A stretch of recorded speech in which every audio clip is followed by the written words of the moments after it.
Okay, oversimplified, constipation can be considered excess or deficient. Excess people are full of energy, they're loud, they're social,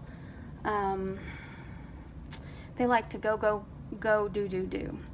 And then deficient people are more quiet, maybe have some weakness, usually soft-spoken, sometimes like to stay at home and maybe not have a lot of people around them.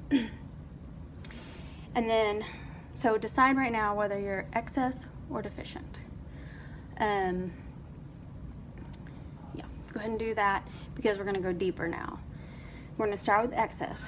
Excess conditions can be heat or stagnation. If you're in the heat category, then your constipation will be smelly. You might get a red face. You might have high blood pressure. And if you're more of a chi stagnation type, you might get frustrated easy, have a hard time moving your stool. You might get irritable, your constipation make you irritable. You have like wandering abdominal pain.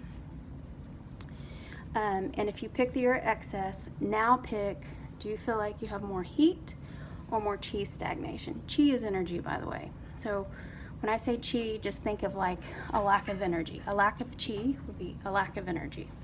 So pick one of those. Nobody's going to fit in perfectly into a category. Just pick the best one for this time. And not from the past, from right now. Okay, now we're going to go into the deficiency category.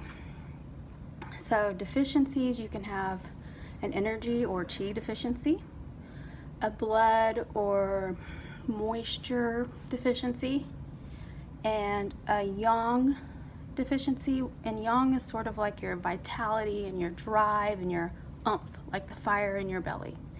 So if you think you're more deficient, pick one of those. Do you feel like you have less energy, less oomph, or less like moisture?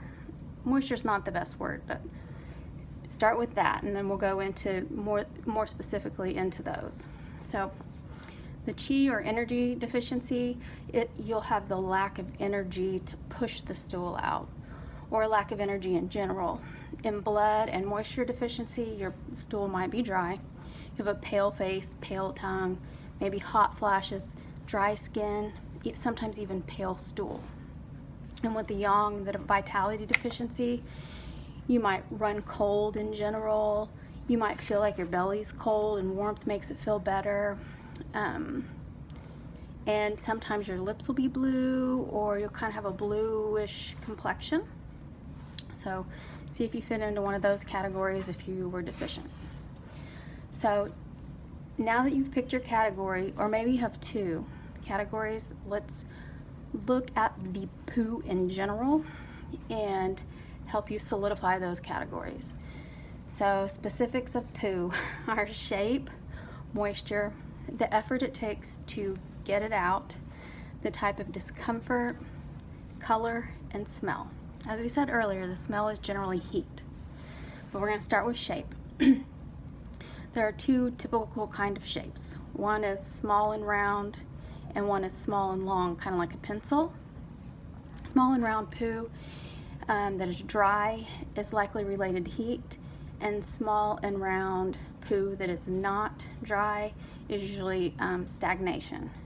If it's long and thin like a pencil, we usually think of that as a chi deficiency. Okay, so dry stool can be excess heat or just like a general deficiency. If you have intense thirst or intense dryness or the desire to sip water, intense thirst, that's heat. The desire to sip water is deficiency.